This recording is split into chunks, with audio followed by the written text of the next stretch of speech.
Pascal. You are now rocking with that dude Pascal. We be going wild, Haitian in the building, so original. Got the haters catching feelings. Get your hands up to the ceiling and keep them held high. Cause St. Louis is ready. Forget about it, goodbye. Hold on, we just saying hi. Five somebody, rise up. Weekdays, catch us live. Somebody, let's go.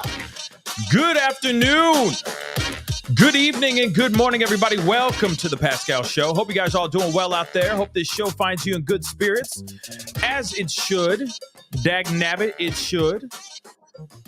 We got something that I haven't talked about in a very, very long time. This particular case, and thank you, everybody who DM'd me, emailed me, added me, all that stuff. It really does mean a lot. We have got to take a look at this, guys. We got this new, updates. I don't know if they're updates, to be really honest, in this interview, but nonetheless, we do have a video with Seth Rogers speaking out, giving updates. I'll just use that in quotations for right now, revolving around Sebastian Rogers' case. And regardless, no matter what, I want to make this abundantly clear. We are still going to be talking about this case when facts and information comes out.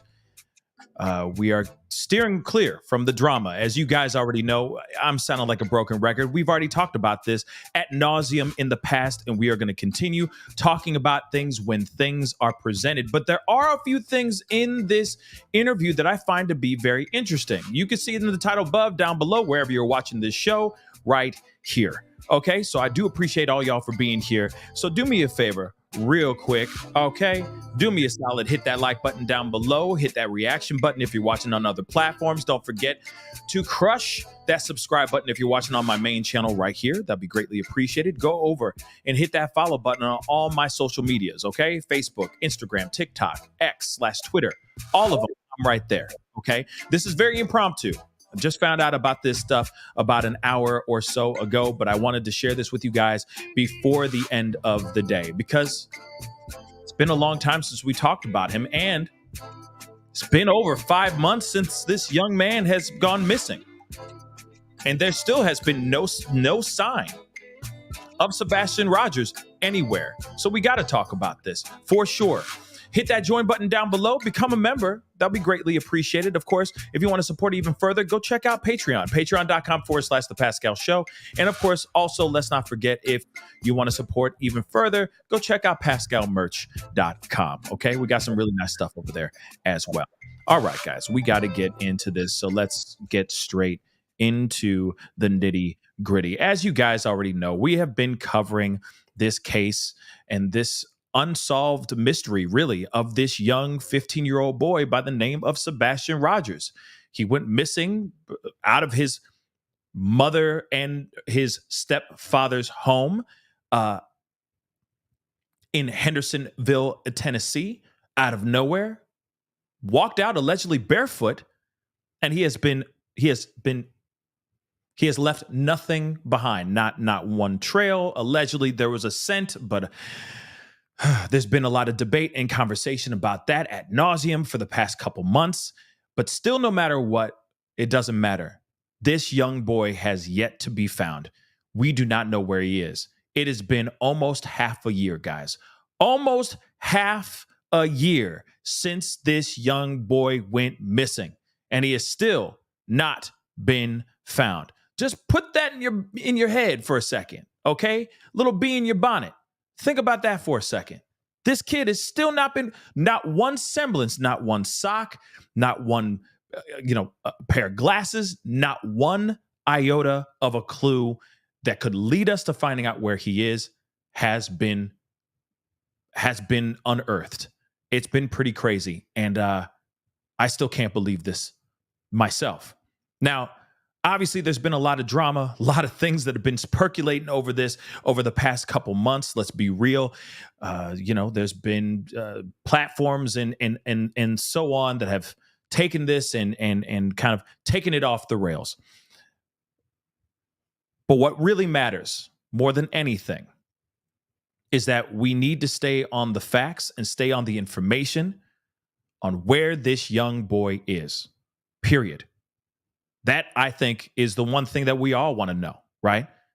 Everything from the wild platforms that are saying crazy things to the people who are staying on just the facts and everything in between. I think we all have the general consensus is that we all want to know where he is, right? We all want to find out where this young boy is, okay?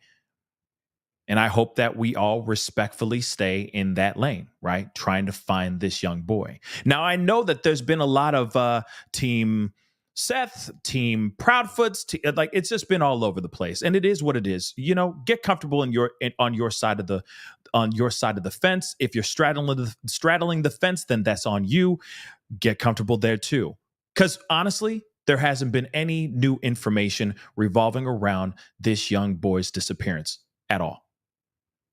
So, of course, everything's still on the table. Everything's off the table and on the table at the same doggone time. It's frustrating, but I also think that we all need to remember to be respectful within each other, within the community and all that stuff, because it has gone crazy. It has gone crazy and it has gone volatile for no reason at all. So with that being said, I wanted to get that out of my system because, I haven't talked about this at all I have talked about it, in the past few months, but I haven't given any updates recently because there hasn't been any updates. So there really isn't much to talk about. Okay. About the information revolving around him. And like I said, if there's new information, I talk about it. So there has been an interview because finally Seth decided to step out and do an interview, which I do appreciate. I do appreciate this is being done by Vinnie Politan. Okay, shout out to Vinnie.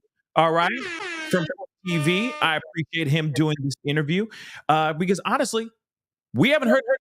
Now I know that Seth and Tony have, or at least Seth has started his own YouTube channel to kind of get more control over the narrative, get control over the craziness, because I understand every time he's gone on other platforms, it's gone off the rails. Okay. It's gone off the rails on every platform, everyone. Okay. It's been pretty nuts. Okay. But I think this is his way of trying to get some control. I don't know. I haven't talked to him in a while, but from my understanding, it's just to get a little bit of control over the narrative because the narrative has been pretty crazy out here. Let's be real. Okay.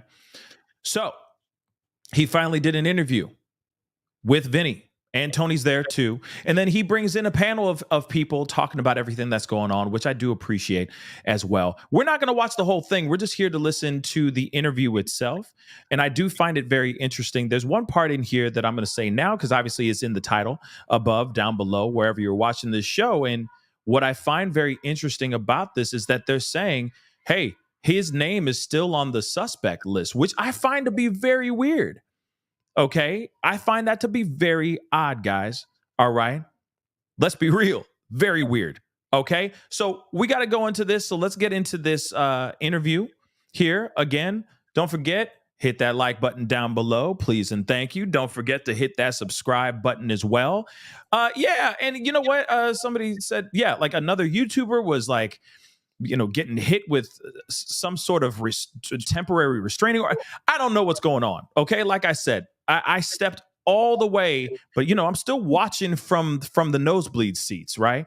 And there's been a lot of things that have been percolating out here in these streets. I don't know what's going on with that stuff. All I know is I'm focusing on the information, on finding truth on where this young boy is. That is it. Facts and facts alone. So let's take a look at this, okay? Because there's this, like I said, there's this interview done by Vinnie Politan, and I think that we should all take a look at this as a family, okay? It is very interesting. Let's take a look. His name is Sebastian Rogers. He's a child with autism, and he is missing. Now, there are a lot of questions that need to be answered in this case. Here's more of Sebastian's story. Inside this beautiful neighborhood in Hendersonville, Tennessee, there is an unsolved mystery. It was a Sunday night going into a Monday morning, and 15-year-old Sebastian Rogers was supposed to be inside his home sleeping. His mother, Katie Proudfoot, says he went to bed at 9, but was making some noise around 10, including a thud sound. Katie told him to go to sleep.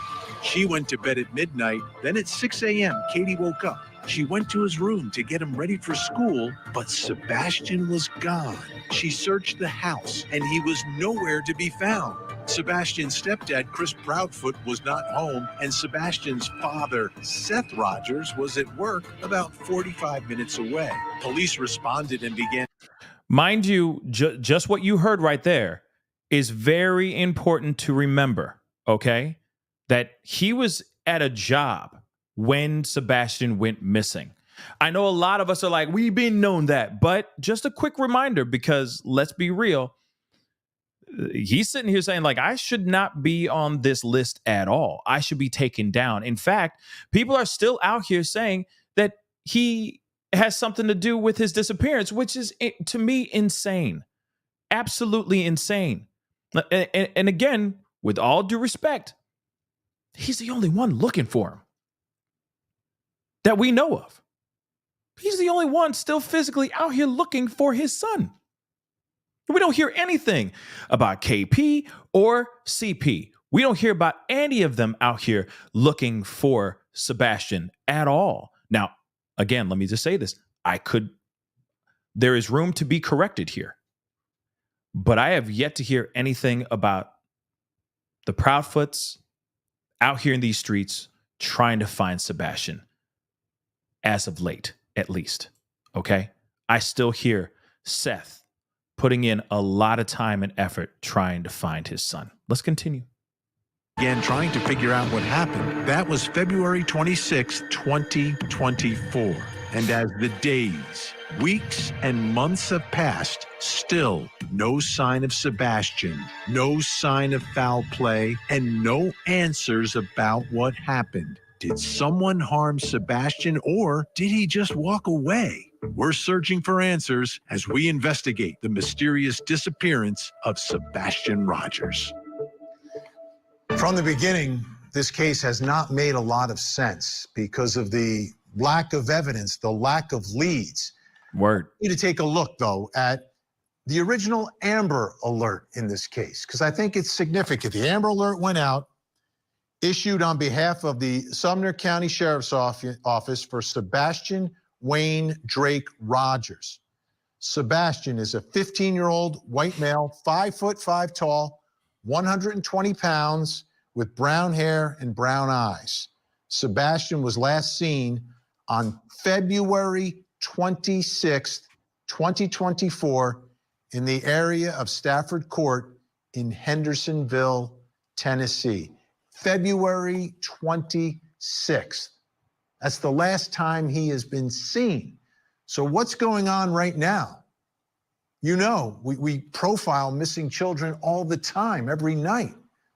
So my question right now is anyone still searching for Sebastian?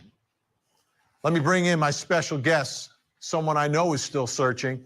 Sebastian's father, Seth Rogers, is with us, and also joining us, the Rogers family spokesperson, Tony Mathis. Thank you both for being here. Appreciate the opportunity to speak with you and the opportunity to speak about Sebastian. Seth, let me begin with you. Is anyone still searching for your missing son? I am. I have a private investigator that's still working on it. She conducts her searches in private. She has her own volunteer base. We're not going to stop until we find it. Let me ask you this, Seth. Outside of what you are doing, is this search still active? Let's talk about law enforcement. From my understanding, law enforcement is still searching. They're doing it privately as well. They're checking in on tips when they come in. If we get tips, we pass them on to them. Same time we get them. And how is that part going with tips? Are people still providing information when they come across things? And what are your thoughts about? We still get information. I mean, we still get emails every day. We have a tip site that is up. A PI put that up. It's a valid tip site for anybody who wants to email or call, wants to be anonymous or whatnot. Tony, I wanted to bring you in the conversation. This is a difficult situation. And I understand the onslaught of public attention that this has gotten. And sometimes that's a big positive in keeping Sebastian's face in the public and getting people to know who he is and think about him. And if they see something, hopefully say something. But obviously there can be downsides as well. How is all of this publicity, from your perspective, impacting the search for Sebastian?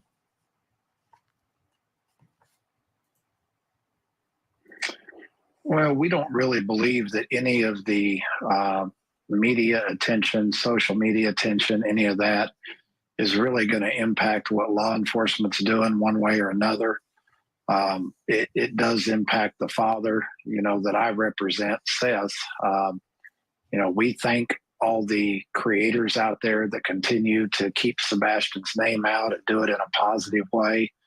Our message to most of the media attention, more social media than mainstream, is that, we ask that you cover the case in a positive way. If you choose not to do that and back away, that's okay too. But any positive support that we can get for Seth while he's looking for his son is a big deal for us. I agree 110% with what he's saying right there. I mean, let's be real. It has been absolutely crazy. Okay. Obviously it's died down a little bit, but when this was at the height of its attention, when it was really that big thing that was percolating out here in these streets, the attention went from like good energy to dark. And it got really, really dark, in my personal opinion.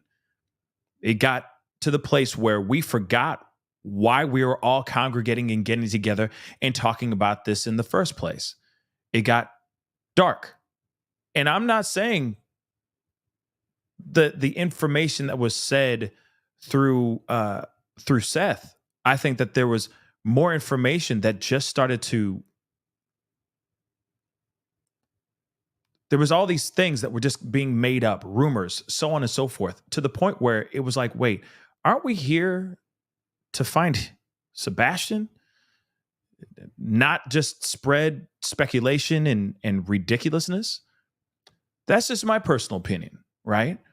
But that's something that I noticed. Hence the reason why I took a step back, because it was just negative. The energy was terrible. Absolutely disgusting, to the point where I was like, you know what? I need to take a step back because I don't want to be a part of this negative energy.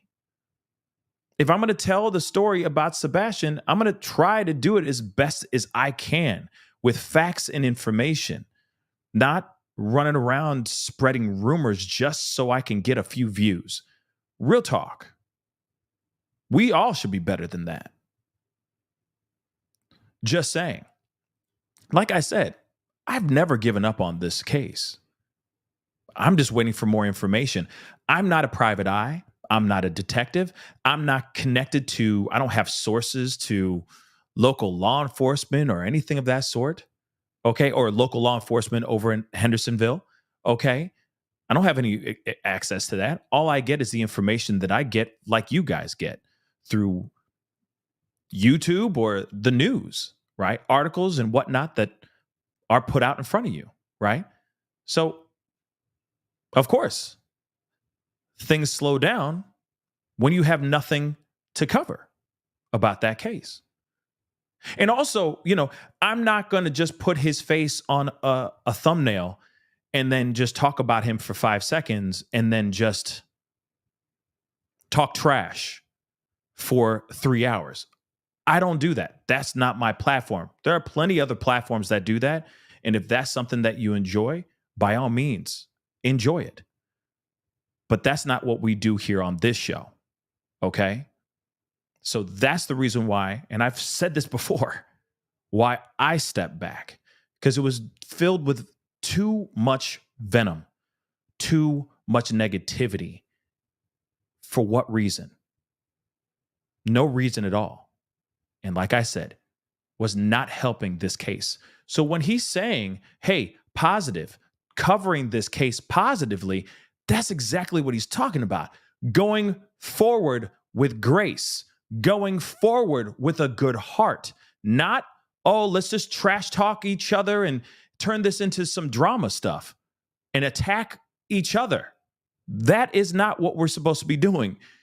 In fact, these are the moments where we should be banding together as a unified front and working together to try to bring more awareness for Sebastian, not attack each other.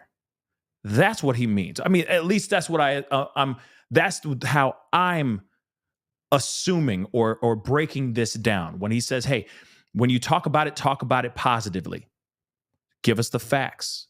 Bring positive energy of, I hope we find Sebastian. Not, oh, well, this person said this and that. You're wasting your time. It's a waste of breath. We need to be better out here. We need to take the higher road. We need to take the righteous route. That's what we need to be doing. But I'm going to let him speak. I'm going to let them speak, So let's continue. Oops. All of this, there have been some potential leads that became very public, including a photograph of someone who seemed to resemble Sebastian at a rest stop in, I believe, North Carolina. How are you holding up through all of this? And where's your level of optimism right now? Hold on real quick. Jules, yes, I agree. Yes, he did stir the pot quite a bit in the very beginning. He did. But then it's kind of like he kind of said it and then it just kind of morphed into its own, right? So we also have to think about that too. You're right. There was drama that he set off himself, for sure. But it's also up to us on how we receive this information and how we go forward with that information. Just saying that out loud, I think we should be better than that, Hear that information, take it in, report it if you want to, but then continue forward. That's just what I think. I think it turned into something worse. That's what I think. Worse than what Seth has put out here in these streets. Let's continue. I have faith. I have hope. Sebastian's alive. We just gotta find him. There is nothing else. Just finding Sebastian. Tony, I wanted to get you in on this as well, in terms of as a family spokesperson, do you feel that there is still the same level of, I guess, commitment from everyone, the community, law enforcement, media, to make sure that anything and everything is done to find this missing child?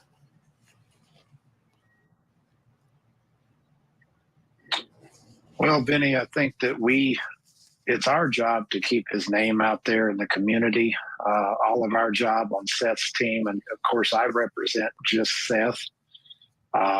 It's all of our jobs on his team to keep the community engaged. We continue to have events, have vigils, have gatherings, keep his name out there. The media, mainstream media, such as yourself and many others, have been very good and very helpful. It's very easy to get interviews if Seth feels up to doing an interview.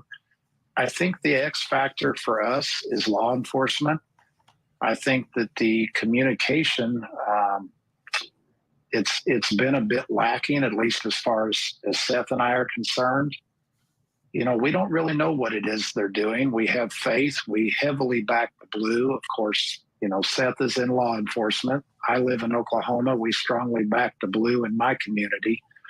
But, you know, the question that I always ask that we still haven't got an answer to is, you know, just simply tell Seth, are you any closer today to figuring out what happened to Sebastian than you were on February 26th? And quite frankly, we feel like that's a very fair and logical question. We have not got an answer to that.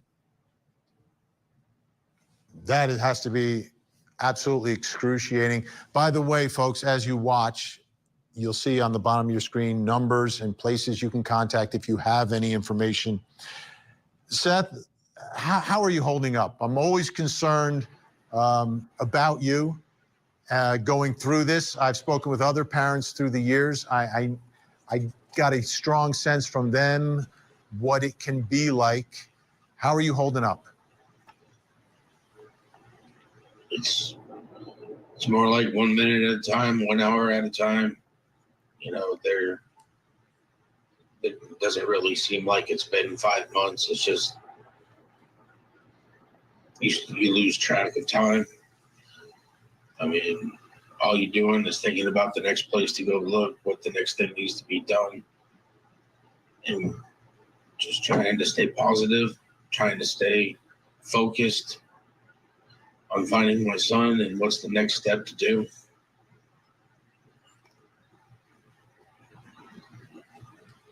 What's been the biggest frustration for you so far in the search?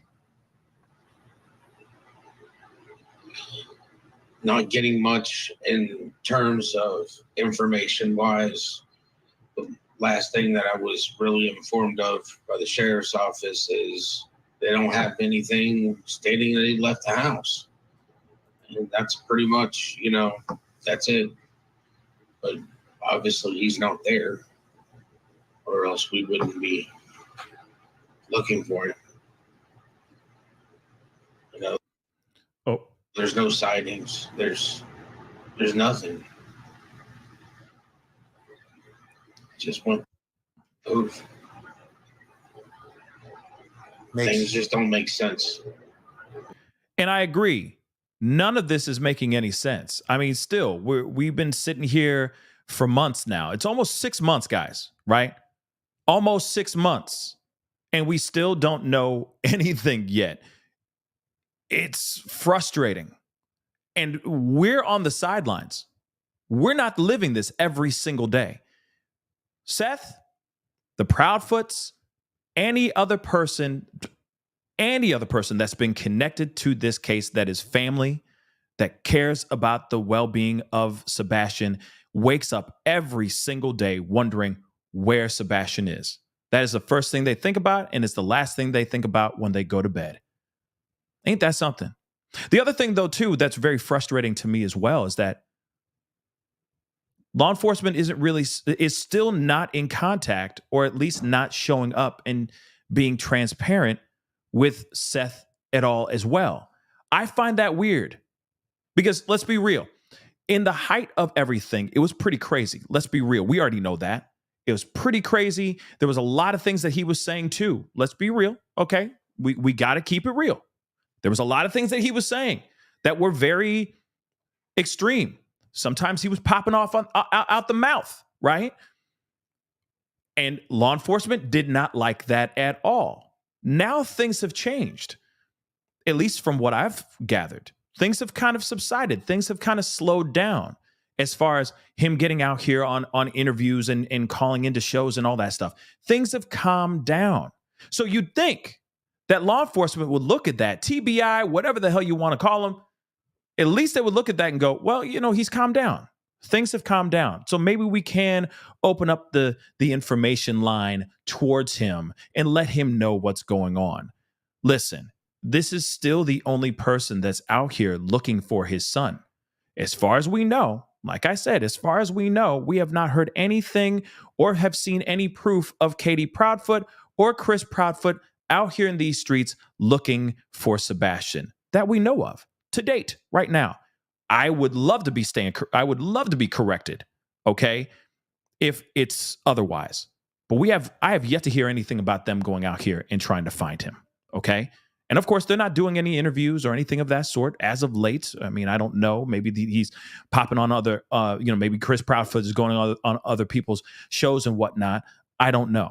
Like I said, I step away from the drama part of everything, okay?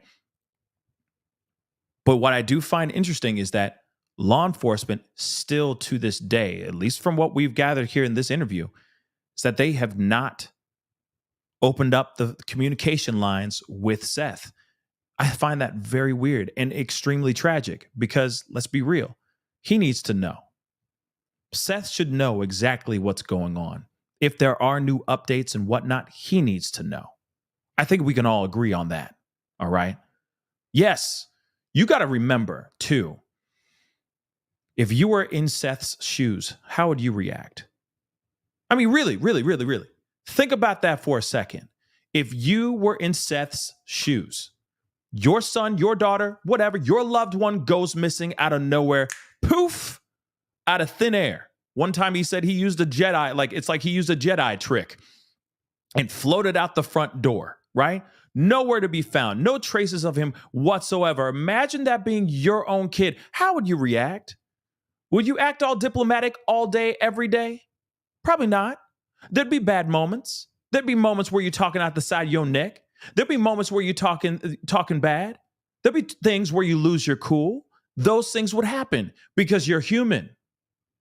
This is not a politician, run. You know what I mean? This is not a run for a political seat. This is you desperately trying to find your kid. So we're not perfect, is what I'm trying to say. We're all human. So think about that for a second, right?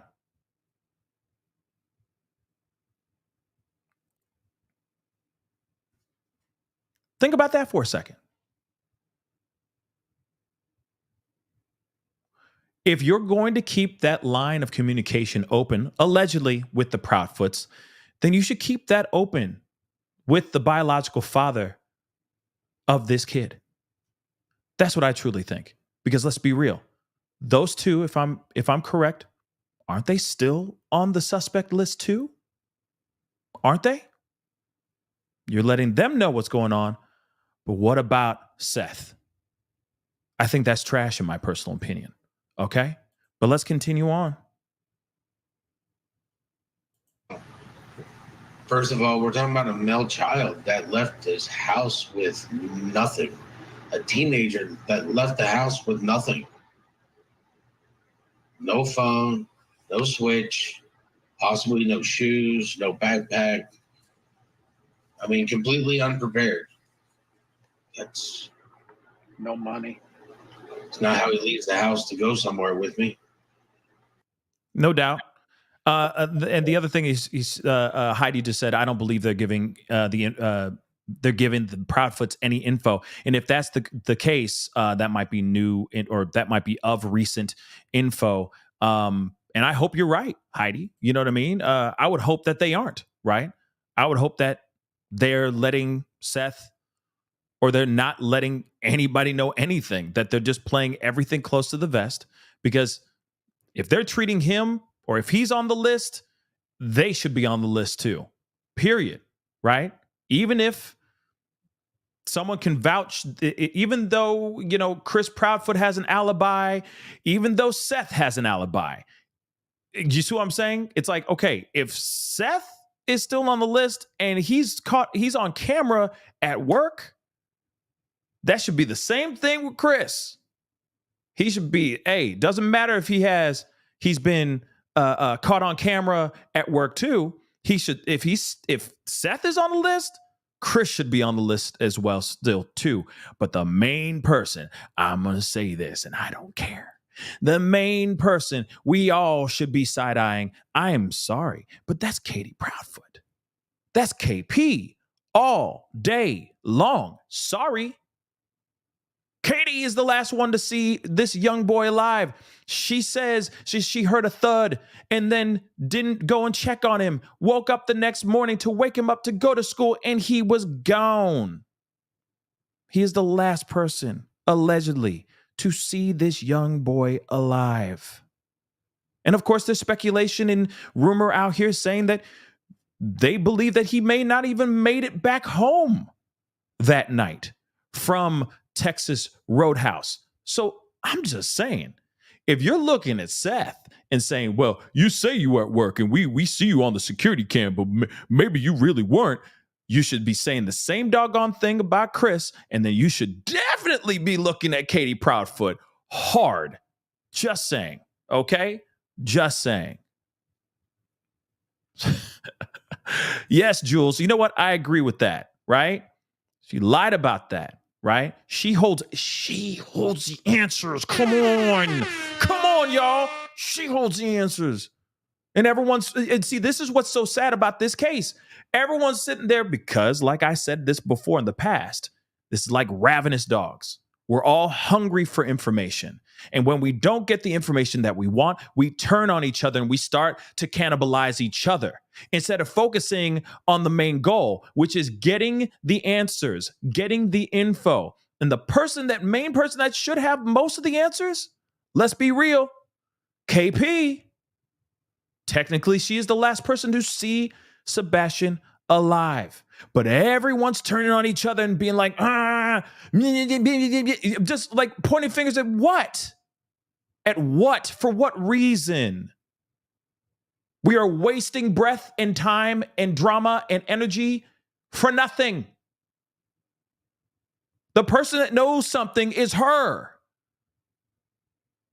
Even people who are on Proudfoot's side should agree that she is the last person to see this young kid alive and breathing.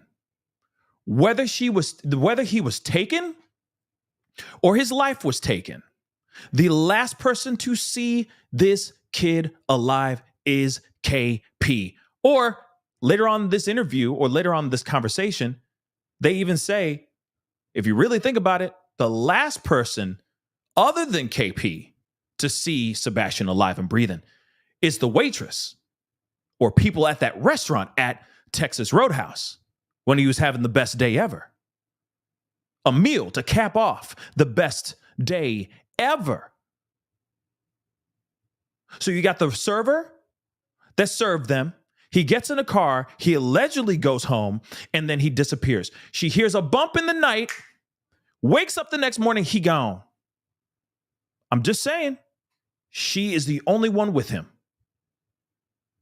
I'm just saying, instead of everybody going, oh, Seth did it alone and all. Like, come on, guys, miss me with the nonsense. Let's do the math really quick. He was at work. Chris allegedly was at work as well. Let's just say both allegedly, right? Just to keep it even. Because I know this team Proudfoot and team Rogers out here. They were both men were allegedly at work. Katie Proudfoot was the one driving him around, spending the time with him, eating a meal, took him home, bump in the night, woke up the next morning, went into his room, him gone. Sorry. Think about it for a second, guys. Think about it. Instead of pointing fingers and doing all this crazy stuff, look at the facts. Look at the info. Real talk. It's so insane.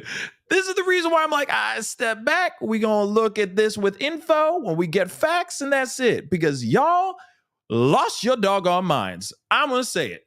I don't care. Let us continue. Hamburger. I don't expect him to leave anywhere without his phone and way of communication in case something happens. It's just too much doesn't make sense. It doesn't. Seth Rogers, Tony Mathis, stand by, stay with us. When we come back, we have another question to ask tonight. Was Sebastian's mom that's hot. the last person to see him?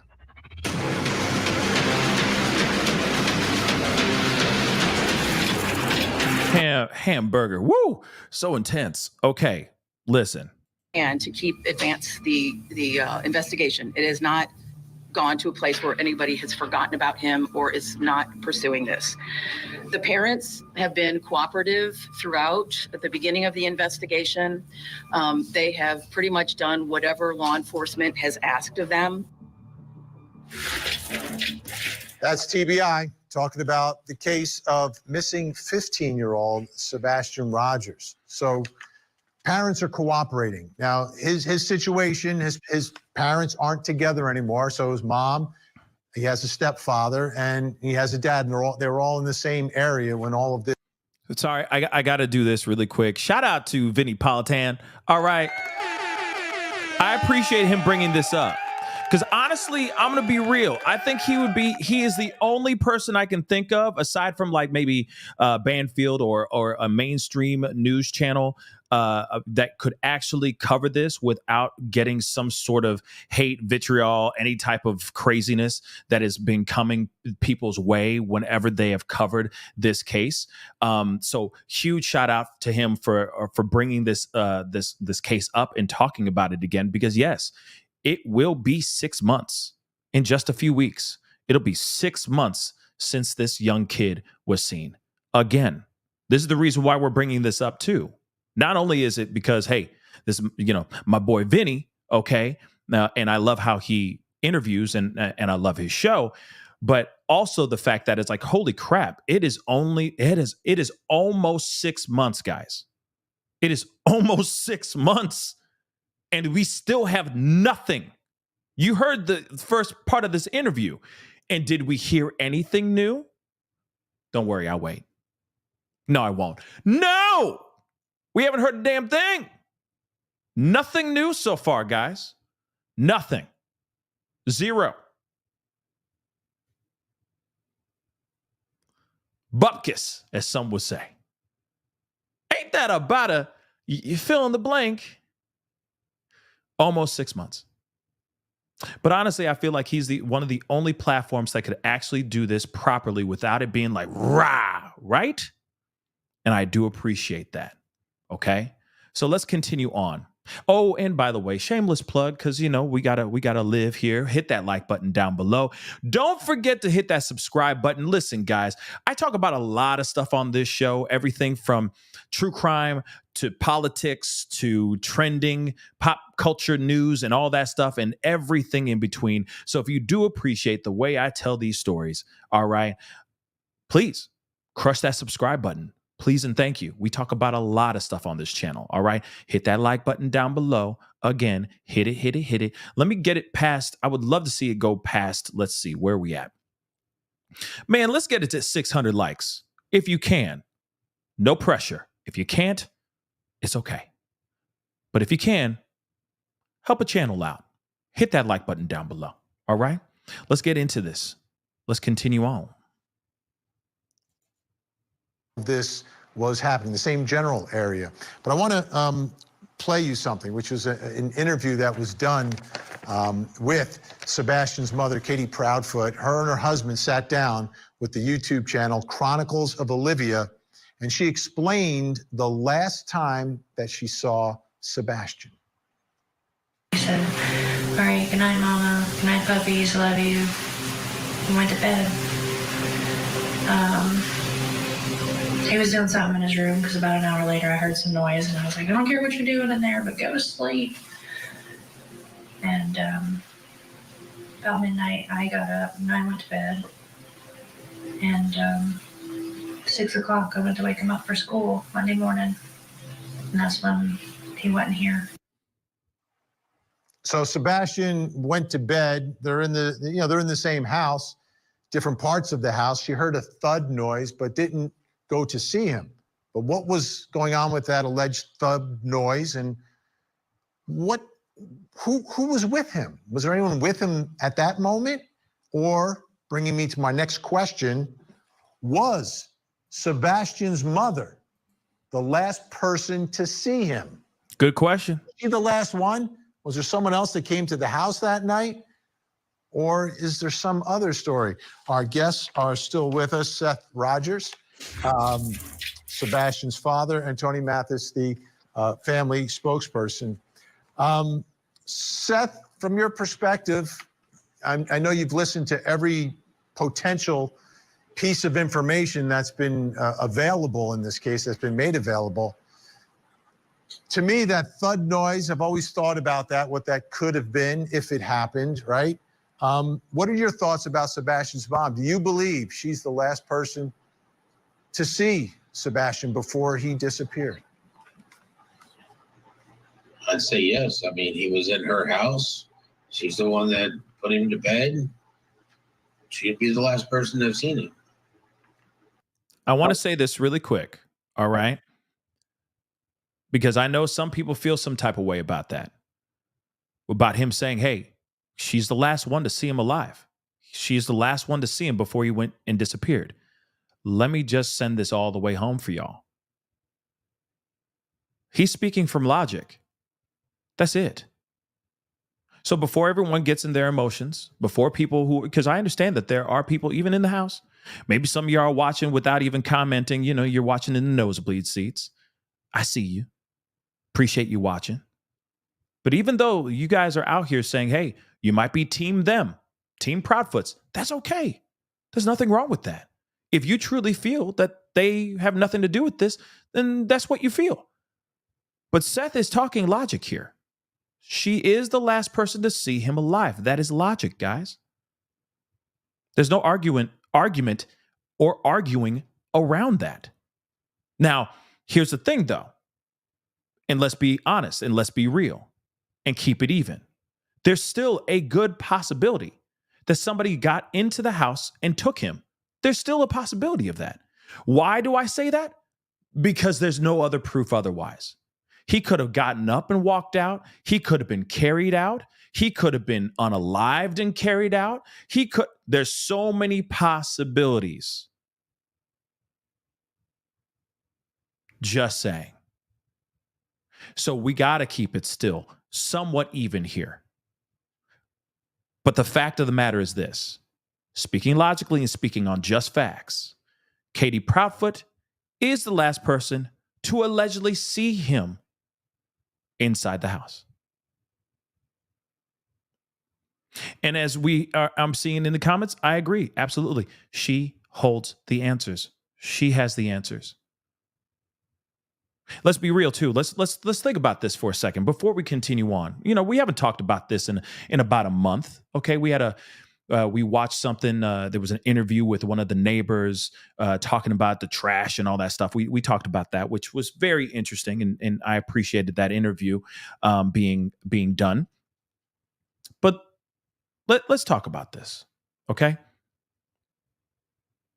Say that she went to bed and woke up and he was gone. There may be something that she may have heard or saw, whatever. Maybe, I'm just saying, if he did just up and leave, was there any dialogue, conversation that was had between her and Sebastian that may have triggered him to want to leave? Like I said, there's so many questions that I have, so many pending questions that I think that, like I said, and like I agree with some of you guys in the chat, the answers lie within her. Because here's the thing, there may have been a dialogue, or maybe there was a phone call or a conversation that he had with Chris Proudfoot and they didn't get along, maybe, that triggered him, that got him mad and made him want to kick rocks and leave. Like I said, there are so many possibilities. And like I said, all of it's still on the table. All the possibilities here are still on the table. Nothing's done yet. Nothing's definitive. She may be the last person to see him alive, but she may not be, if you catch my drift. Like I said, he could have been taken out, or he could have been taken out and then taken out. You get what I'm saying? Anything is possible here. But one thing's for sure. Last one to see him breathing. So she's got some explaining to do. Big time, Lucy. Just saying. Like I said, every possibility is on the table still because they have not confirmed or debunked anything. In fact, remember, for a while they said that there was no foul play. They suspected no foul play in his disappearance. How is that even possible? A boy just doesn't up and vanish. A person doesn't just up and vanish the way that this young boy did. There's no way that you could look at this and say, oh no, there's no foul play. No, there's foul play, mother lover. At least the way I see it. But let's continue on. It's weird, y'all. It's very weird. Think about that thud noise that she described, the rustling that was going on. I thought about it. I've looked at the house. His room is on the first floor, right? So his window is accessible from the outside.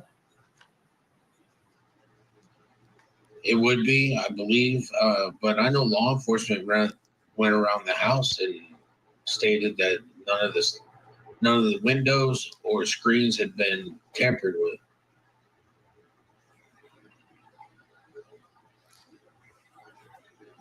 Before. So as for the thud, I mean, I don't know what she would classify as a thud.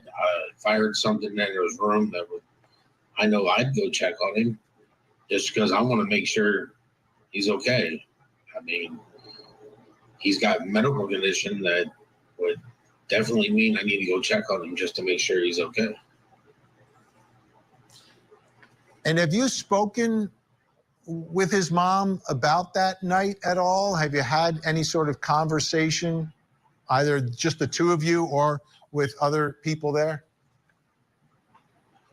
Have not had a conversation with her just alone, and probably won't. Why is that? Because every time I want to speak to her, I'm going to have to speak to Chris. This one there. Hold on. I'm pausing that for a second. I'm sorry, guys. You know, this is a big reaction thing. You know, I don't want to get hit with any BS, you know what I mean? So I got to do this commentary in between all this stuff. But you heard what Seth just said. But here's the thing. He said it in millions of interviews before, too.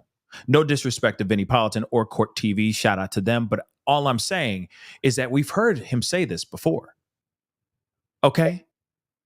We've heard him say, hey, I've tried to have conversations with Katie, but every single time, the only way I can have a conversation with her is if I'm in a conversation with Chris. Chris is always in between. He's the barrier. He's gatekeeping. Why is that, guys? Why? Now, the other thing, this would be the follow-up question I would have in my mind for Seth is, was this always like this before Sebastian went missing? Whenever you needed to talk to Katie, did you have to go through Chris first? I think that's important information, because it'd be weird that they're not acting or they're not conducting life like normal, right? No, actually they were. Didn't they go off to Memphis and in an RV and vacay for a little bit, both of them, when their young man was out here missing? Last I checked, that's what happened, right? But outside of that, why can't Seth have a conversation with Katie? They did have a baby together. They were married together at one point in life, and they had Sebastian. So why couldn't he have a conversation mano a mano with the mother of his child? He has to be the barrier. He has to be gatekeep the situation. That's weird. But again, that's the one question I'd ask. Is this something that has always been part of the status quo?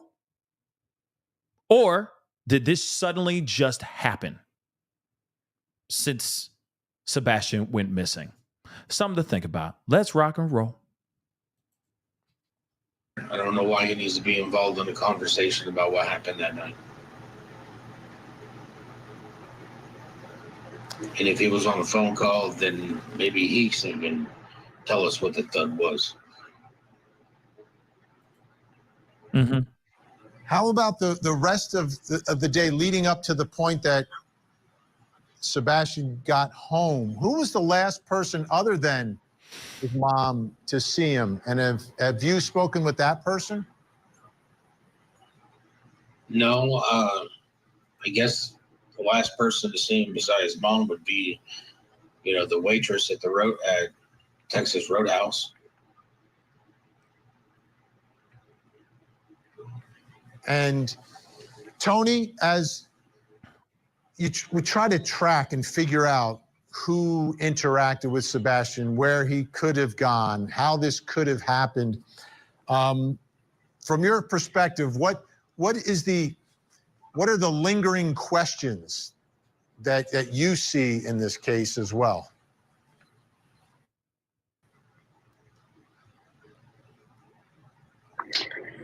Well, if you're talking about that situation specifically, Vinny, I mean, clearly she was the last person that was seen with him. There has been no evidence that he ever left the house on his own. So in my mind, what would be the opposite of him leaving the house on his own? It would be leaving the house with somebody.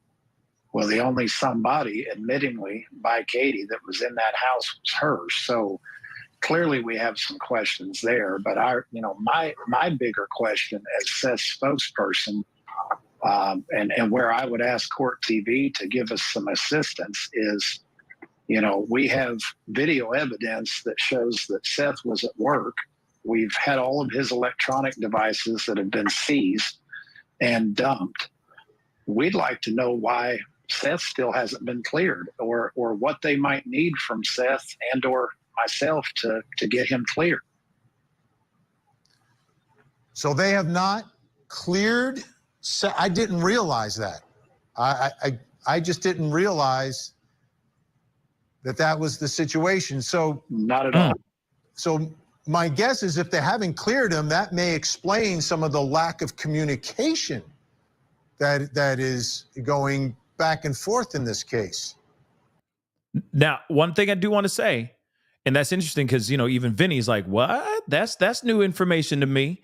But I do also want to say, and I'm going to ask this again, if he's still on the list, if Seth is still on the list, then that would mean Katie should still be on the list and Chris should still be on the list. If that's the case, they shouldn't get any information at all. No parties should be getting information at all whatsoever right now. That's just my personal opinion. Just to keep it even and keep it fair. And maybe that's the reason why they're not giving any information to Seth. Maybe that's the reason why that's the situation right now. But let's continue. Good possibility. But what more do you want from me? I was at work. I was video camera from 6 p.m. till after 7 a.m. the next morning. My son should be with me right now. He should be in this house and I should not be looking for him. Tell me where I don't gain anything from this. This is not funny. The fact is I'm looking for my son. He's not here. Y'all took my electronics. What more do you want? Do they need my bank records? You can have them.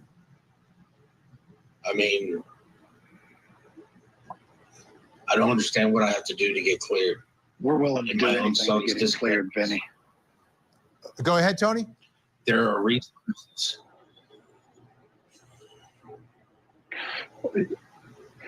Yeah, we're willing to do anything to work with them to get him cleared because it does allow us to bring in more resources once he's clear.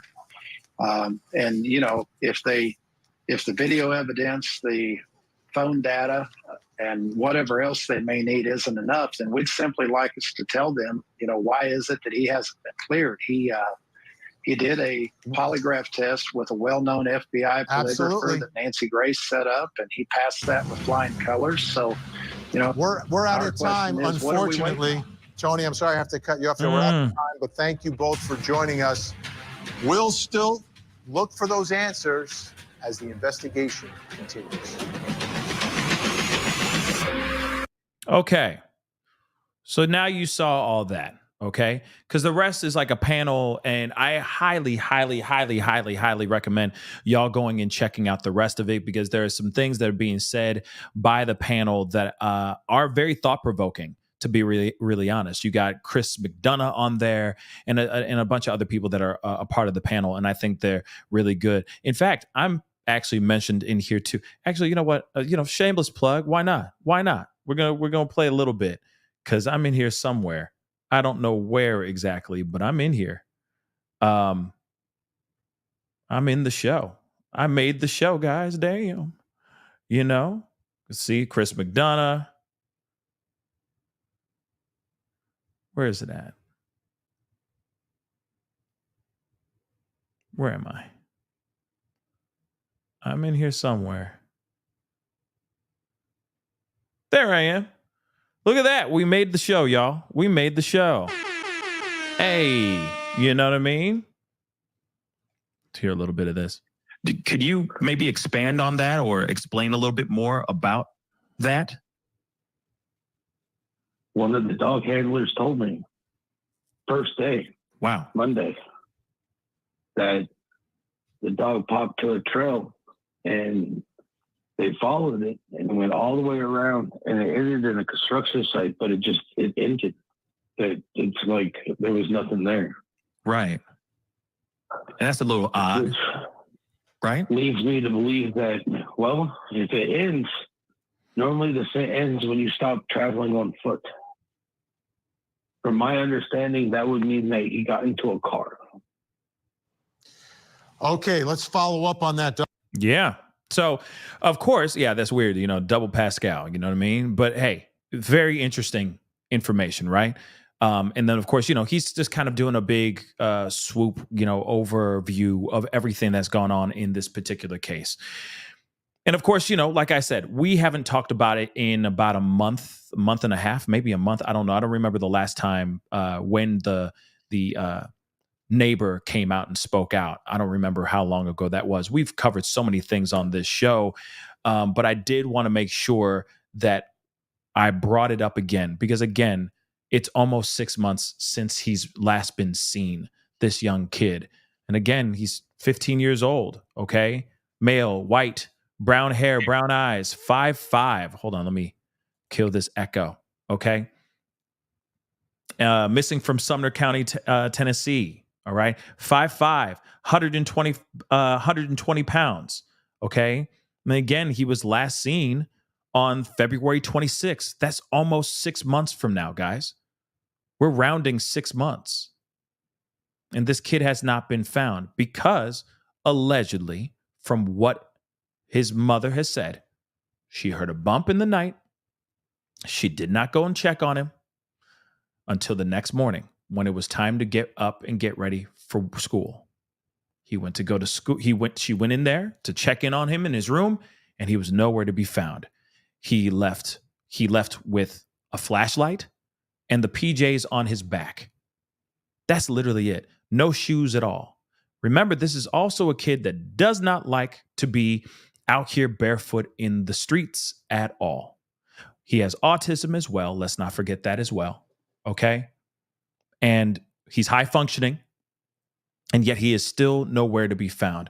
It has been 6 months. We are still waiting to hear anything revolving around this case. It's nice to hear a little bit of updates revolving around the actual case itself, the investigation.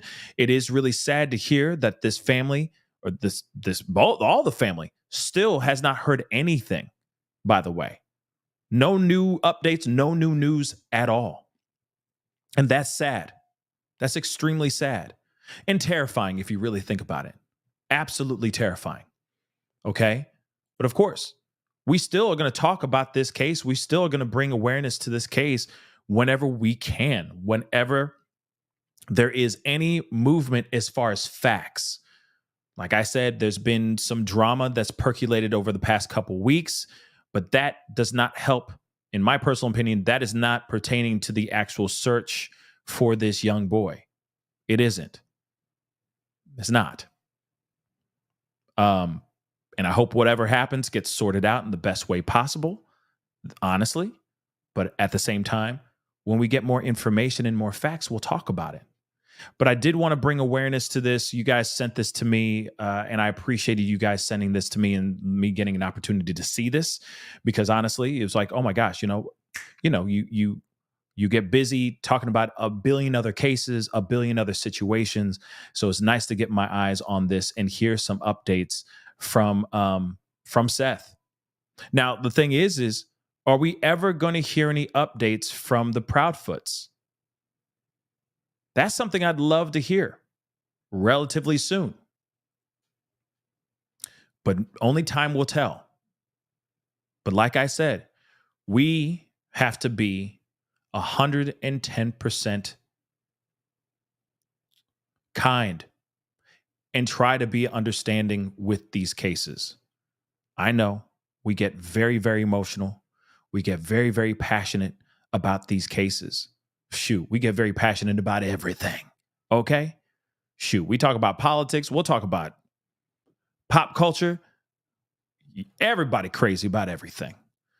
But we also have to remember to step forward with goodness, with grace, step forward with positivity. And positivity means trying to find, giving out the information and hoping for good, for a good result. That's what it is. Finding positivity in the best way possible. Shining light on this young boy here, okay? This young man, Sebastian. By keeping his name in the right kind of light, bringing positivity.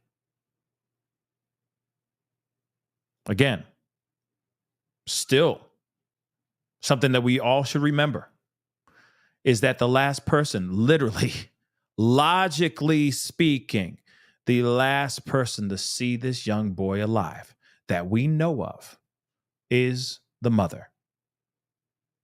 Again, that doesn't mean that she's guilty. It doesn't mean that she's not guilty either, though. So we have to remember that. But the one person that knows something, at least I hope would know something, is her. Let me grab some of these super chats really quick. Serenity, thank you so much. I appreciate it. Thank you so much, being the highest in the room. Thank you. The only one out of the three with no motive is Seth. The only reason I can think of they have not cleared Seth is to make KP and CP, is to make them to make them on an even ground. Yeah. In my opinion, that's a possibility. That's a very good possibility. I don't know. Maybe, it could be there for optics. Could very well be that. But then also at the same time, maybe not. Right. Soybean, thank you so much for being a member for the past 13 months. Wow. Over a year. Thank you so much. How many 3-hour calls with CP does Katie have on the regular? That's a good question. Like and subscribe. Great work, Pascal. Thank you so much. Thank you so much. I appreciate it. But that's a very good question as well. How often? See, this is when they check their phone records and all that. But again, let me repeat this. Just because she has one 3-hour phone call with husband does not automatically mean an admission of guilt. Yes, it raises some eyebrows, right? It definitely raises some eyebrows, dear Watson. But it doesn't automatically mean she guilty. But it definitely would raise an eyebrow or two if it's suddenly this day, this night of all nights, she's on a 3-hour call. That's weird, right? But we'll see what's going on. Melly Mel, thank you so much for gifting one membership. Please do me a favor, babies, okay?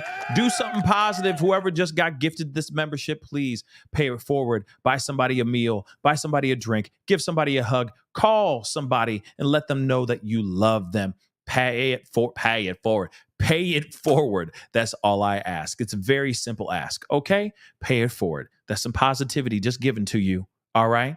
It's a simple ask. Pay it forward. Serenity again. Thank you so much. All possibilities are still on the table. True. But him walking out or being taken out of the house by someone who don't live there does not make sense with what we know. Absolutely. Absolutely. I agree with you 110%. But at the same time, this case has gone so off the rails and things have been so crazy that anything's possible at this point. Anything's possible at this point. Okay? So for me, I'm with you 100%. With all the facts that we know, it's very weird. But let's remember, law enforcement has these facts as well. And what have they done lately? Think about that for a second. We all see it, and we're all going, hey, wait. The math ain't mathing. The timeline ain't timelining. Something ain't right here, right? Law enforcement has the same, if not more information revolving around this timeline and the math. They got more tricks and more parts to the equation. And what has happened so far? Goose egg. And nobody is off the suspect list. We'll just put that in quotations, right? In air quotes. Very weird, guys. Very weird indeed. Anyway, guys, that is the show. I appreciate you guys all for being here. It really does mean a lot. Like I said, we ain't done talking about Sebastian. But when there's more information, we will talk about Sebastian. Okay, we will bring awareness as best and as much as we can. But right now, we're still waiting. What? 720 Red Dog, you lying. I'm going to have to look at that real quick. Okay, but anyway, weird breaking news. There's been a lot of weird breaking news today. And I'll try to do as much coverage as I can. But I got to get going, guys. So I appreciate you guys being here. Thank you so very much. Please keep hashtagging his name. Keep showing the green heart emojis. Keep Sebastian strong, okay? But please hit that like button down below before you head out. That'll be greatly appreciated. Hit that reaction button if you're watching on other platforms, okay? And if you are watching on those other platforms like Facebook, Instagram, TikTok, X/Twitter, show some love. Okay, hit that follow button over there. Crush that subscribe button here on my main channel. Go over to my secondary channel, The Pascal Show Clips. Crush that subscribe button over there as well. Hit that join button down below. Become a member. Check out my Patreon, patreon.com/The Pascal Show. And of course, check out my merch page, pascalmerch.com. The store is back up and open again. We are walking into fall right now. As my cup says, it's fall, y'all. So, hey, we're about to get into there. So get you a hoodie or something warm to wrap all over your body. All right, guys. Anyway, it is time to get going. Much love to you guys. Have a safe, wonderful, and positive rest of your day. We'll be talking soon. Be good to yourselves. Be good to one another. Talk to you guys soon. This is The Pascal Show. Bye.